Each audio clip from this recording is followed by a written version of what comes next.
நீ மேன்மை பாராட்டணும்னு நினைச்சினா, ஆமா, உன் அழகு குறிச்சோ, உன் வசதியை குறிச்சோ, விலை உயர்ந்த வீட்டை காரை குறிச்சோ, ஜாதியை குறித்தோ, உன் அழகு குறித்தோ, அந்தஸ்து குறித்தோ, உன் பேக்ரவுண்ட குறித்தோ நீ மேன்மை பாராட்டுவாயானால் நீ நீதிமான் இல்ல, நீ செம்மையானவன் அல்ல, நீ தேவனால் அங்கீகரிக்கப்படாதவன்.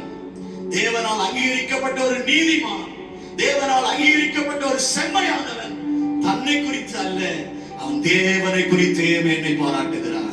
அல்லேலூயா.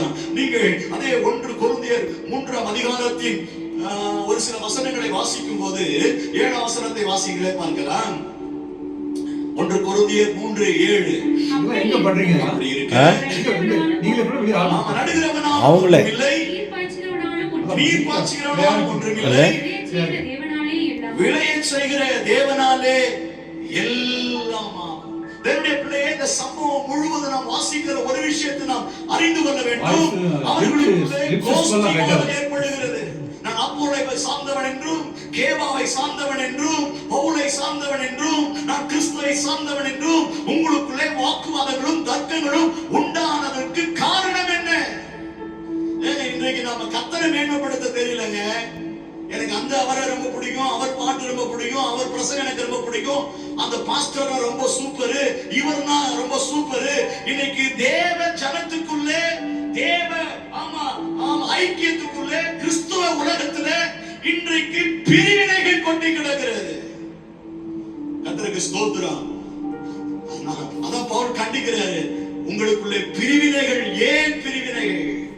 கர்த்தருக்கு ஸ்தோத்திரம். அவர்னா சூப்பருங்க, இவர்னா சூப்பருங்க, இயேசு ஒருவர் தாங்க சூப்பர், நம்ம எல்லாம் ஜீரோ. அவ நமக்குள்ள வந்ததுனால கர்த்தரை ஹீரோவா மாத்தி வச்சிருக்கிறாரு. தன்னைத்தான் ஒருவன் மேன்மை பாராட்டுவானால் அவன் கிறிஸ்து உடையவன் அல்லவே.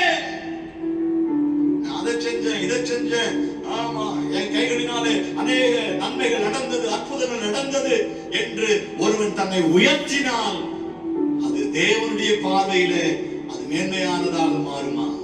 சற்று யோசிப்போம். தேவ பிள்ளையே, பவுல் சொல்லுகிறார், நமக்குள்ள ஏன் இந்த பிரிவினைகள்? அது கேட்டுட்டு கீழே கேட்கிறாருங்க, நானா உங்களுக்காக சிலுவையில் அறையப்பட்டேன், என்னையப்பா மேன்மைப்படுத்துறீங்க, என்னையப்பா உயர்த்துறீங்க?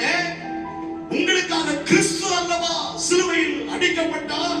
இன்னைக்கு உலகம் எங்கும் 40 நாட்கள் எங்கு பார்த்தாலும் ஜெபங்கள், ஆராதனைகள், பாடல்கள், துதிகள்.